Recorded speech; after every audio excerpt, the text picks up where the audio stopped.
Everything looked completely normal that week. It wasn't. Biscuit had been lying beside Lily every evening for 6 days straight. Not near her, beside her, body contact, and when Lily moved, Biscuit moved.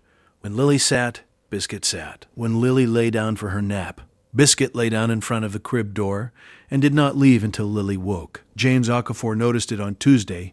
He mentioned it to his wife, Renata, on Wednesday. By Thursday, they had both noticed it was different from Biscuit's normal behavior in a way neither of them could specifically define. Biscuit was a 7-year-old golden retriever, amber gold and steady, the kind of dog you describe to people as mellow. He had a settled quality about him. He had been in their house since before either of their children existed. He knew every schedule, he knew every mood. He had never shown a clingy or anxious behavior pattern in 7 years. Lily was 2 years and 4 months old. She was healthy by every visible measure. She was eating, she was running, she was terrorizing the cat and demanding that her shoes be put on in a specific order and refusing to wear the green cup when the blue cup was available. She was perfectly normal, except that Biscuit would not leave her. Renata was a kindergarten teacher with 11 years in early childhood development. She knew animal behavior well enough to know that this was not separation anxiety, it was not resource guarding, and it was not dominance behavior. This was something else, something she did not have a name for. She took Lily to their pediatrician on Friday as a precaution.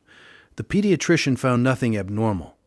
Lily's heart rate was 112, within normal range for a toddler at that age. Her oxygen levels were normal. Her temperature was 98.6. Her lungs were clear. Renata felt slightly foolish driving home. She told James that evening, "The dog is just being the dog.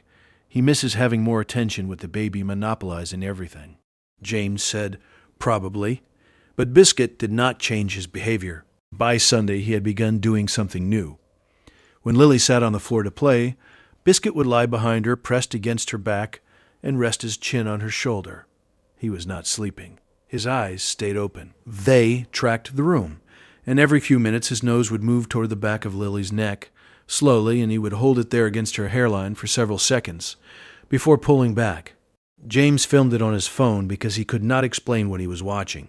If you stay for stories about what animals sense before we do, you're in the right place. Subscribe so you don't miss the next one. On Monday evening, Lily was sitting on the rug with her blocks. When she stopped playing, she did not cry, she did not fall. She simply stopped. She sat very still with her hands in her lap and her eyes open and her face slack. James was on the sofa 8 feet away. He watched her for 6 seconds before he understood that she was not looking at anything. Biscuit was on his feet before James was. The dog moved in front of Lily and placed both paws on her thighs and pressed his nose directly to her face. Hard, deliberate, the way you would push a door. Lily did not react. She sat, her eyes were open, and she was not there. James reached her in 4 steps. He put his hand on her face. He said her name. She came back like someone surfacing from deep water, blinking, confused, eyes clearing. She said, "Daddy." She was fine.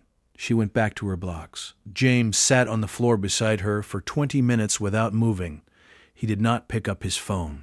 He did not say anything to Renata until Lily was in bed, and then he said it very quietly. "She wasn't there for almost 10 seconds, Renata. She was here and then she wasn't." They took her to the emergency department that night.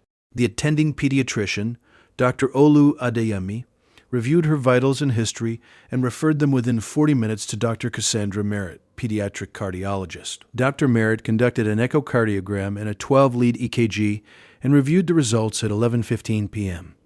She sat down across from James and Renata and told them the following. Lily had an undetected structural arrhythmia, a rare electrical pathway irregularity in her heart that had been producing brief episodes of what presented externally as absence. During these events, her heart was doing something it was not supposed to do.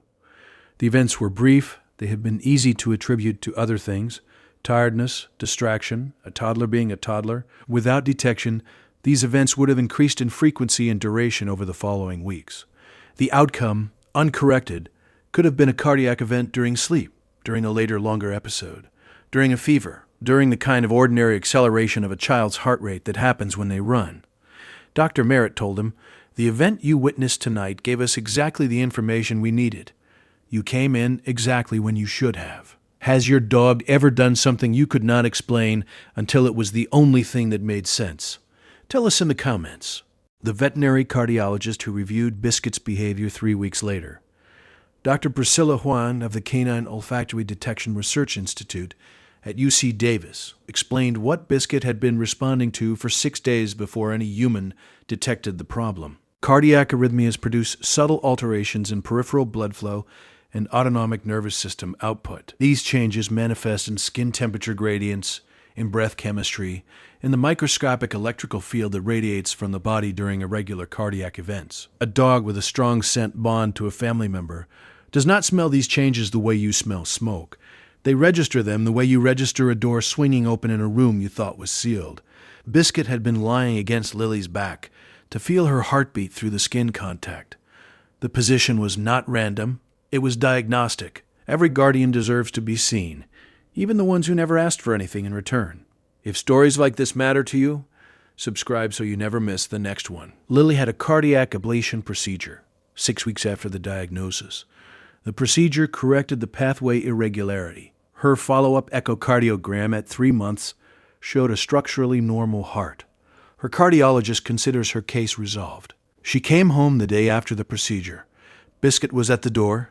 He walked around her twice, pressed his nose briefly to her chest, exhaled and went to lie down in his spot by the back door. He has not followed her since. James watched him do it and understood, for the first time, the full weight of what that meant.